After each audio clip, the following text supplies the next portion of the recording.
చాలా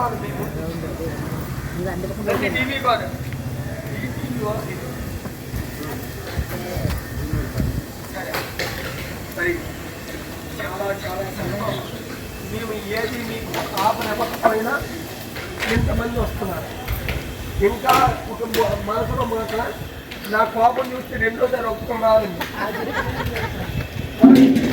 నేను నా సమాధాన ధోరణి ఇది చూసిన రాను. ஹாய் ஃப்ரெண்ட்ஸ், வணக்கம். Welcome to Kuzhali kitchen. இது ஜனக்பூர் வந்துட்டோங்க. மார்னிங் டிஃபனு கம்பு இட்லியும் ஃப்ரூட்டு வந்து வாட்டர்மெலன் கொடுத்தாங்க, குக்கும்பர் கொடுத்தாங்க. அதை சாப்பிட்டுட்டு அப்புறமா அங்கேருந்து நம்ம கிளம்புறோம். எங்க போறோம்னா ஜனக்பூர்ல வந்து ராமா லக்ஷ்மணா சீதா. அதுக்கு முன்னாடி நம்ம நேற்று ஜனகரு ராமா லக்ஷ்மணா சீதா பசுபதிநாத் போயிட்டு சக்தி பீடம் பார்த்துட்டு திரும்பி அந்த லாட்ஜுக்கே வந்தோம். லாட்ஜுக்கு வந்து கொஞ்சம் ஷாப்பிங் பண்ணுறதுக்காக எல்லோரும் வெளியில் போயிட்டு வந்துட்டு அதுக்கப்புறம் ஒரு 3-4 o'clock திரும்புங்க. இந்த ஜனக்பூர் வரத்துக்கு 12 hours ஜேர்னி டைம்ங்க. 12 hours ஜேர்னி பண்ணி நாங்கள் இங்கே வந்தோம். காலையில் ஒரு 8 o'clock வந்து ஜனக்பூரை சேர்ந்துட்டு இங்கே ஃப்ரெஷ்அப் பண்ணிவிட்டு இங்கே ரூம் போட்டிருந்தாங்க. ஃப்ரெஷ்அப் பண்ணிவிட்டு டிஃபன் சாப்பிட்டுட்டு கிளம்பிட்டோம். எல்லாம் பஸ் அரேஞ்ச் பண்ணிட்டாங்க. இப்போ ஒரு டெம்பிளாக நம்ம பார்க்குறோம். இங்கே வந்து முக்கியமாக பார்க்கக்கூடியது வந்து ஒரு 10 பிளேசஸ் இருக்குது. சில பேர் 12 hours ட்ராவல் பண்ண முடியலன்னு ஃப்ளைட்டில் வந்துட்டாங்கங்க. அங்கேருந்து ஃப்ளைட்டில் 2 hours இங்கே ஜனக்பூர் வந்துடலாமா. அதனால் சில பேர் வந்து ஃப்ளைட்டில் வந்துட்டாங்க. இப்போ நம்ம ஒரு இடமா பார்க்கலாம். இதில் வந்து சங்கட் மோச்சன் மந்திர் தான் நம்ம ஃபஸ்ட்டு இப்போ பார்த்துட்ருக்கிறது. நம்ம இங்கே வந்து முக்கியமாக எல்லாமே ராமர், சீதை, தசரதர் இந்த மாதிரி பிளேஸ் தாங்க. ஜனக்பூர்னாலே ஜனகர் வாழ்ந்த இடம், அங்கே சீதாதேவி வளர்ந்த இடம். இப்போ நம்ம போகிறோம் பாருங்கள். இது வந்து மாதா ஜானகி டெம்பிள், அதாவது சீதா மந்திர்னு சொல்கிறாங்க இதை. இங்கே போனோம்னா நம்ம இங்கே தான் வந்து ஜனகருடைய பேலஸ். இது ஜனகர் பேலஸு.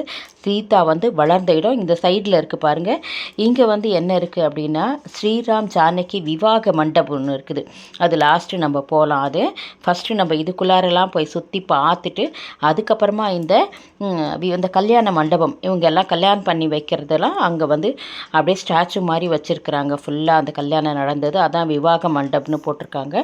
அது வந்து டிக்கெட்னு நினைக்கிறேன். அது ஒரு 10 rupees 20 rupees டிக்கெட் போட்டிருந்தாங்க. டிக்கெட் வாங்கிட்டு தான் போகணும். ஃபஸ்ட்டு நம்ம இந்த பேலஸை பார்த்துட்டு வந்து அதுக்கு போகலாம். ரொம்ப அழகாக இருக்குது.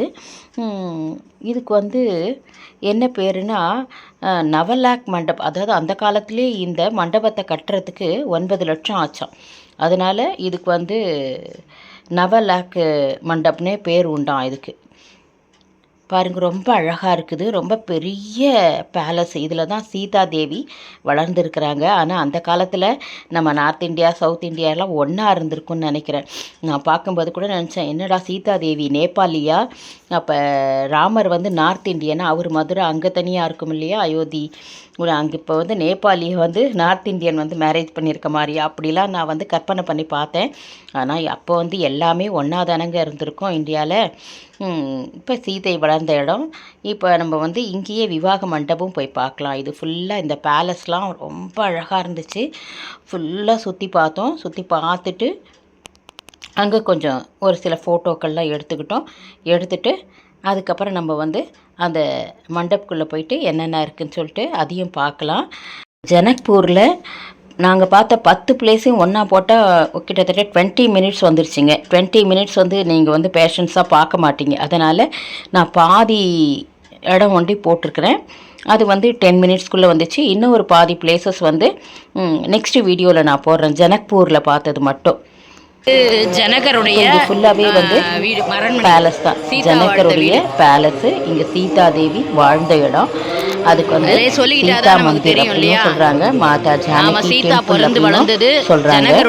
பாருங்க எவ்வளோ பெருசாக இருக்குது. ஃபுல்லாக வந்து பாடல்கள் பாடிக்கிட்டே இருந்துச்சு. கோவில் மாதிரி தான். இப்போ எல்லோரும் போயிட்டு அதை பார்த்துட்டு வராங்க. ஃபுல்லாகவே எல்லாமே எவ்வளோ ரஷ்ஷு பாருங்களேன். இதில் ஒரு மியூசியம் மாதிரி வச்சுருக்குறாங்க பாருங்கள். இதுதான் இதில் ஃபுல்லாக அனிமேஷன் பிக்சர் மாதிரி போட்டு காமிக்கிறாங்க. அங்கேயும் போய் பார்க்கலாம். ஸ்ரீ ஜானகி இந்த ஃபோட்டோஸும் வச்சுருந்தாங்க. எல்லாமே இங்கே தாங்க அந்த ஒரு இடத்துல வந்து அந்த சுயம்பரம் நடந்தது, அந்த வில்லை முறிச்சது. அந்த வில்லை முறிக்கும்போது அந்த வில் 3 இடத்துல பீஸாக விழுந்துச்சான். அது வந்து சொல்கிறாங்க. ராமேஸ்வரம் ஒரு பாட்டு விழுந்துச்சான், அப்புறம் தனுஷ்கோடியில் ஒரு பாட்டு விழுந்துச்சான், இங்கே வந்து தனுஷ் தாம்னு இருக்குது, அங்கே வந்து ஒரு பாட்டு விழுந்துச்சான். அதுக்கும் நம்ம போனோம். அது லாஸ்ட்டில் வருங்க, அது அடுத்த பாட்டில் வரும். அது ஒரு 10 பிளேஸ், எல்லாமே ராமர் சீதை சம்மந்தப்பட்ட இடங்கள் தான் எல்லாமே. ஜனக்பூரில் எல்லாமே ராமர் சீதை. இங்கே பாருங்கள், இந்த மண்டபத்தில் தான் வந்து எல்லாமே வந்து இந்த தாரவார்த்து கொடுக்குற மாதிரி, கல்யாணம் பண்ணுற மாதிரி எல்லாமே வச்சுருந்தாங்க. இன்னும் நான் போகலன்னு நினைக்கிறேன். அது வந்து சைடில் தான் வந்துச்சு. திரும்ப நம்ம வந்து வருவோம் அந்த மண்டபத்துக்கு, உங்களுக்கு காமிக்கிறேன். இது வந்து நம்ம பேலஸ்க்கு முன்னாடி எடுத்துக்கிட்ட ஃபோட்டோ தான். ரொம்ப பெரிய இடமா இருக்குதுங்க, ரொம்ப பெரிய பேலஸ் அது. பாருங்கள், வெளியில் பார்த்தாலே எவ்வளோ அழகாக இருக்குது பாருங்களேன். இப்போ நம்ம சைடில் காமிக்கிறோம் பாருங்கள், எவ்வளோ அழகாக இருக்குது பாருங்கள் பேலஸ்ஸு. ரொம்ப பெருசாக இருந்துச்சு. சுற்றி வரத்துக்கே ஒரு வந்து 1/2 hour 3/4 hour ஆகும். நம்ம அது மாதிரி ஃபுல்லாக நாங்கள் சுற்றி வந்து பார்த்தோம். அவ்வளோ அழகாக கட்டியிருக்கிறாங்க. இவ்வளோ பெரிய ஒரு அரண்மனையில் தான் சீதாதேவி வளர்ந்துருக்குறாங்க. இது வந்து ஸ்வீட்லாம் விற்கிற இடம். முன்னாடி பிரசாதம்லாம் வச்சு விற்கிறாங்க.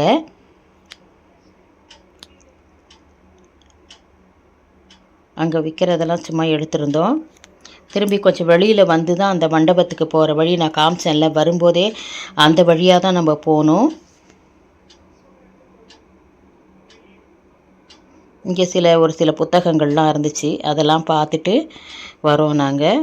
வந்துட்டு அந்த மண்டபம் போகலாம் பாருங்கள். அங்கேயும் எல்லாமே இந்த திருமணம் ஆகிற மாதிரி எல்லாரும் தேவர்கள்லாம் வந்து இருக்கிற மாதிரி அப்படிலாம் வந்து சிலைகள் வச்சுருந்தாங்க அந்த கல்யாண மண்டபத்தில். அதான் விவாக மண்டபம் தான் போட்டிருந்தாங்க. அது இப்போ நேராக தெரியுது பாருங்கள் உங்களுக்கு. அதுதான் அது கண்ணாடி மாளிகை மாதிரி இருக்கும். நம்ம எந்த சைடு பார்த்தாலும் தெரியும் உள்ளார இருக்கிறது எல்லாமே. பாருங்கள், இது கூட அந்த பகோடா ஸ்டைல் கன்ஸ்ட்ரக்ஷன் தான்.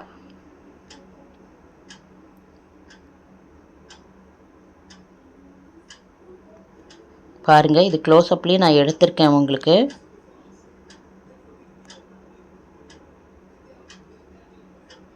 இப்போ இந்த விவாக மண்டபக்குள்ளார பாருங்கள், கல்யாணம் நடக்கிற மாதிரி எல்லாரும் இருக்கிற மாதிரி அப்படிலாம் இருக்கிறாங்க பாருங்கள்.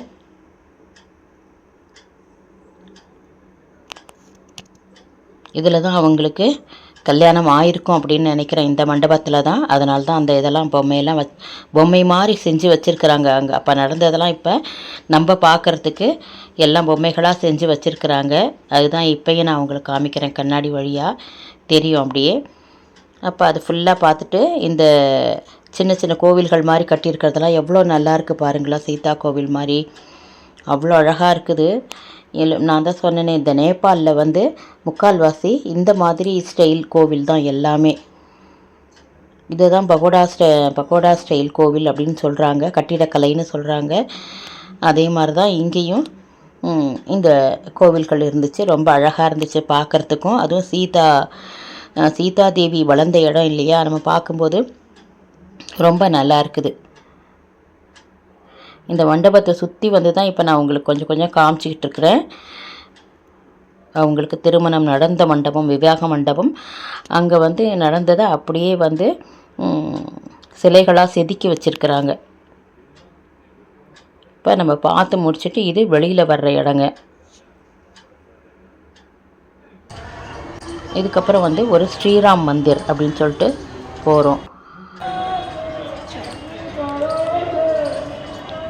ஒரு டெம்பிளாக அழைச்சிட்டு போனாங்க. ஸ்ரீராம் மந்திர், அப்புறம் ஸ்ரீ ராஜஸ்ரீ ஜானக் டெம்பிள் அப்படின்னு சொல்லிட்டு அழைச்சிட்டு போனாங்க. ராஜ்தேவி மந்திர்னு. அப்புறம் நடுப்புறையே 2 சிவன் கோவில் வேறு நம்ம போனோம். நம்ம பாபா பூத்நாத் மகாதேவ் டெம்பிள் சொல்லிட்டு அந்த டெம்பிளில் வந்து பார்த்திங்கன்னா கீழேயே வந்து லிங்கம் இருந்துச்சு. அந்த லிங்கத்திலே நம்ம அபிஷேகம் பண்ணுற மாதிரி இருந்துச்சு. நம்ம அபிஷேகமும் பண்ணோம் நாங்கள். பாருங்கள், இந்த டெம்பிள் தான் நினைக்கிறேன் நான். லிங்கத்துக்கு நாங்கள் அபிஷேகம் பண்ணோம். சிவா டெம்பிளும் இருந்துச்சு, ஒரு கங்கை கரையும் ஒன்று இருந்துச்சு. அங்கே வந்து கங்கா ஆரத்தி நடக்குமா, அதையும் காமிக்கிறேன் பாருங்கள்.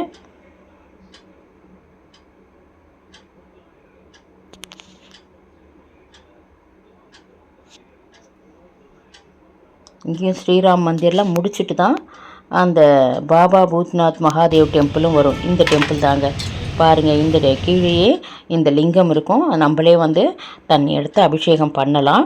அதுமாதிரி அபிஷேகம் பண்ணிட்டு தான் நாங்கள் வந்தோம். ரொம்ப நல்லா இருந்துச்சு.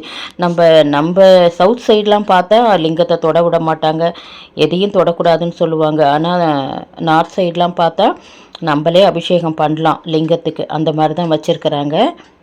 நிறைய இடத்துல லிங்கத்தில் நாங்கள் அபிஷேகம் பண்ணோம்.